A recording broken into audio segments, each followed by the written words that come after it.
Lord, ang dakilang manggagamot. Kayo po, Lord, ang manggagamot din ng isipan ng mga tao na hindi nila ginagawa ang obligasyon sa nararapat nila. Kayo po, Lord, ang magsisigayaan. Kayo po, Lord, ang magbibigay. Kung mayroon man po, Lord, mag-anak, hindi nakakaintindihan, andyan po kayo, Lord. Ang pamatok niya po, Lord, nandyan sa kanilang pamilya. Magaan po, Lord, ang kanilang pag-uusap dahil nandyan po kayo, Lord. Bawat isa sa amin, hinihingi po, Lord, ng dalangin. Mga kapatid, pakibulong po ng mga dalangin. Bawat isa po sa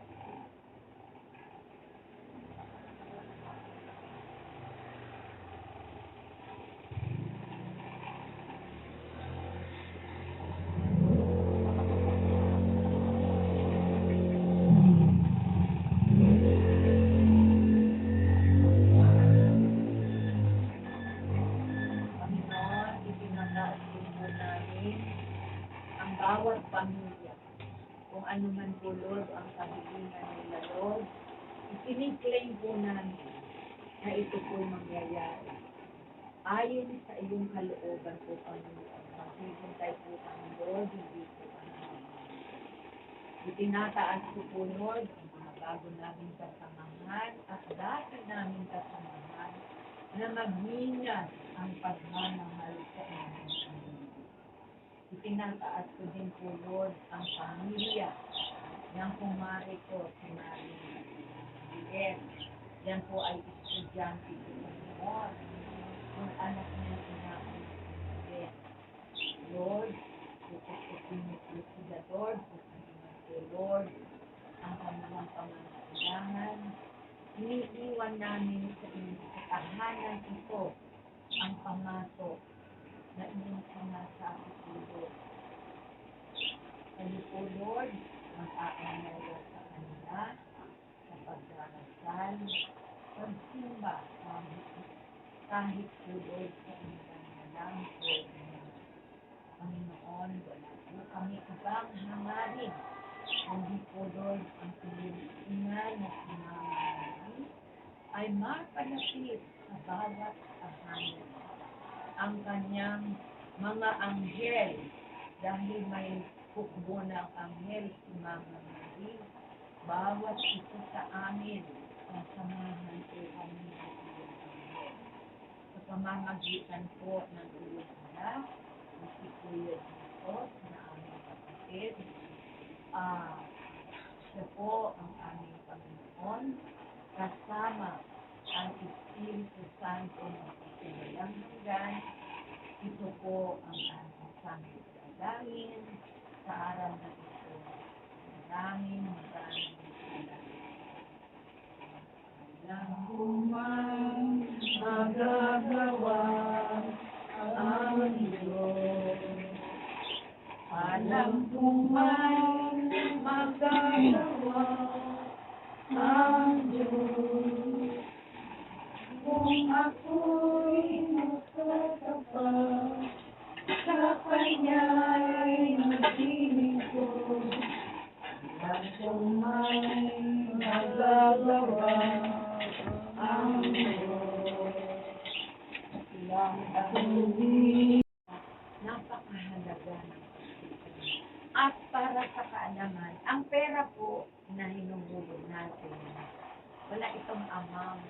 Yun po ay ginagamit namin sa outreach.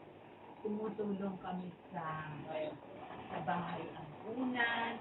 But this time, magplano kami yung halimbawa nasa kulungan ng mga babae. Yun ang target namin. Kaya lang, depende pa din kung ano. Kaya hindi pa kami nakakapunta sa outreach ng bilang doan. Sa ampunan laban, yung mga tanda na wala nang mag-aalaga. Inipon yun sa bandang Bulacan. Pinuntahan nila. Kaya po, Magkano man ihulog natin, hindi ko masasaya. Isip-liblib umaapaw, diba mo? So, hintayin lang natin ang grasya na darating sa atin. Kung po tayo maiinit. Kasi kung minsan, dasal ka ako ng dasal, wala naman. It takes time. Minsan nga, kung kailan ka lumalapit sa Lord, mayroong mangyayari sa iyo. Ganon. Susubukin ka talaga. Balita. Ang balita natin, ang dagdag kaalaman kapag tayo ay nagsisimba at sinasabungan ang salita ng Diyos, ang tawag sa iyo ngayon ay evangelize. Ibig sabihin, kasama mo na si Kristo. Evangelize. Ngayon, kapag ipinapupunta mo pa lang, dala-dala mo pa lang ang salita ng Diyos, nagtuturo ka. Ngayon, kapag ikaw ay lagi-lagi nang sinasama, ikilalang-kilala mo na si Lord, ikaw ay evangelize.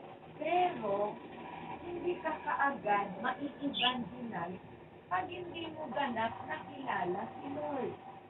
Kasi ang unang patakaran, kailangan kilalanin mo siya.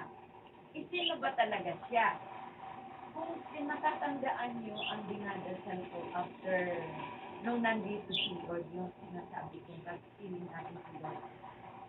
Siya ang nag-create sa atin, siya ang nagbigay ng mga bagay na di nakikita at nakikita, siya ang dakilang manggagamot, siya ang nagtubos sa atin, siya ang nagbibigay sa atin ng buhay, siya ang nagbibigay ng daan sa atin, siya ang katotohanan, siya ang may gusto sa atin, siya ang may plano sa atin, na kahit nga ang hebla ng buhok natin, alam niya kung sila. Mula ulo hanggang paa, alam niya kung ano ang nangyayari. Sa loob ng internal organ natin, alam niya kung ano ang may diferensya niya. Kaya sasabihin mo lang, Lord, pakilitin naman sa loob ng internal organ ko kung ano po ang nangyayari, bakit masakit ang tuwa. Alam niyo, ako ganun lang ako, halimbawa sumasakit, harap ako sa Lord, masakit ang tiyan ko, pakilitin naman kung ano po yun. Ganun ang lagi ako. Kasi siya ang dati lang ng gagamit. Tapos lalabas ako ng bahay. Lord, saluhin mo ako sa ngalan ng Ama, Anak, Espiritu Santo. Lagi, kapag tayo magdadasal, laging sasanggitin yung sa ngalan ng Ama, Anak, Espiritu Santo. Bakit? Kasi, kompleto ang dasal na yan. A short way of praying is signing of the blood. Oh. Bakit? Kita din, ulitin ko, bakit ito napakalaga? 7 sorrow ni Mama Mary, yung 7 paghihirap, yung 7 na salita ng Diyos, 7 na binigay ng Holy Spirit, yung bunga, 7 din na kaloob. We have 7 days. Ang daming 7. Kaya, after ng dasal natin, 7 glory, lalo pang tubig. Yung manugang ko, nag-take ng exam for US, sinubukan ko. Pero, sabihin pa ako sa asawa, bago mag-umpisa ng 7 glory. Awa ng Diyos. Kaya napaka-effective. Kasi, pero mo 7 beses mo pinapaalala na, Lord, nag-sacrifice ka sa amin. Namatay siya dahil sa atin. Nagpasan siya ng krus dahil sa atin. So, kilala na natin si Jesus. Ano ang pangalawa para maging evangelize? Pag sa buhay ng pagkakakilala natin Jesus. Ano ang ginawa niya? Diba, kahit anong bato sa kanya, hindi siya nagmura. Diba, inalipusta siya ng mga tao noon. Never siya gumante. Kaya tama ko yung mananagulit ka lang. Ano pa ginawa ni Jesus? Hindi siya ginalang ng mga tao doon. Hindi siya nagalit. Hindi siya pinuri noong panahon. Hindi siya nagalit. Ganon. Kaya tayo, wag tayo dito. Wow. Kasi po, kailangan to be evangelized, makilala natin si Lord na siya ang may-ari ng buhay. Siya ang may-ari. Siya ang may plano sa atin. Siya ang daan natin. Siya ang gabay natin. Siya ang nagbibigay ng paghinga natin. Pagising natin sa umaga, siya din ang papagising sa atin. Yun lang. And then, ito sa buhay daw natin ito. Paano pagkagising mo, ngitian mo mga kasambahay mo, bago yung ngitian sa Lolet, natulog-tulo. O, diba?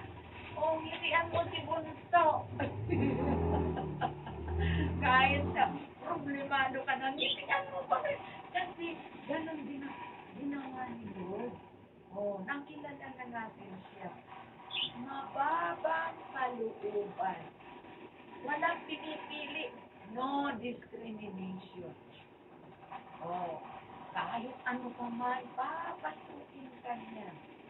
Pupuntahan ka niya, makikikain. E tingnan mo, nakikain siya kay, Sakeo. Sino si Sakeo?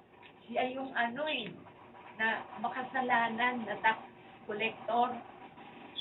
Ang baba niya, umakyat sa puno. Sabi ni Jesus, bumaba ka nga dyan sa Sakeo.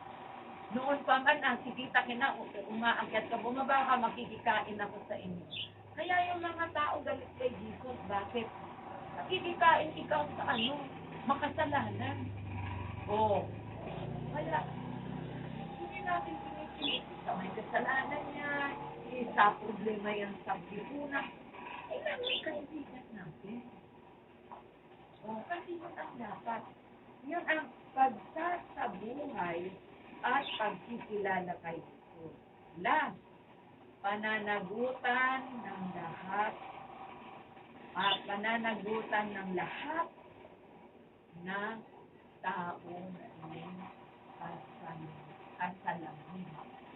Kung ano man nararamdaman niya, damhin mo din ang nararamdaman. Hindi naman kailangan pera.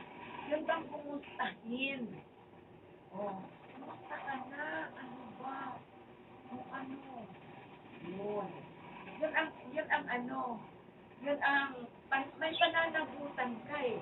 Kahit alam mong nagalit sa'yo, kumustahin mo pa rin. Kahit medyo nagtabulit, kumustahin mo pa rin. Kasi, yun ang dapat. Yun ang tatlo para magkaroon ka ng ganap na ikaw ay evangelize na. Kapag sinabing evangelize, ayun. Ito ang pagbasa natin ng salita ng Diyos. Ito pa. Ito ang mission natin bilang mission natin to. Mission natin na tayo ay nagbabahay-bahay at inihahatid natin ang kanyang salita sa bawat isa at iniiwan natin.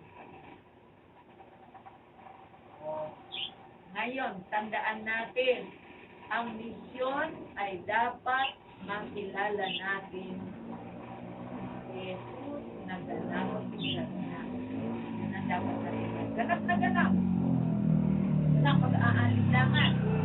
Kahit ano sabihin ng naririnig mo, huwag ka na nung ipag-debate, Iglesia ni Cristo.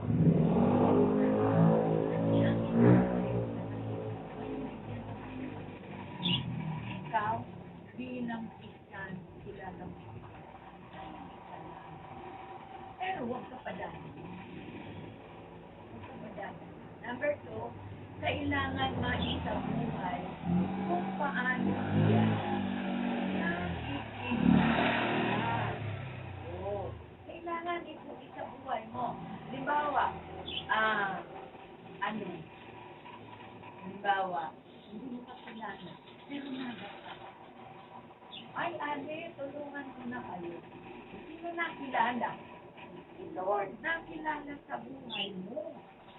Yun ang isang sample. Ang wakas. Okay, pang wakas na panalangin. Ang manalangin makapangyangin kapag nagpapasalamat kami at isusulit sa iyong dakilang kapangyarihan. Ikaw ang tumawag at tumitong sa amin bilang maliit sa simbahang sambayanan. At kami ay magpamasa ng iyong pagpapala at paggabay bilang iyong mga anak. Sa pagkatapos ng aming tuloy na langit ngayon, nawain makamit ang bawat isa ng iyong pagpapala gayon din ang mga kasama namin hindi nakadalo dahil sa anumang kadahilanan.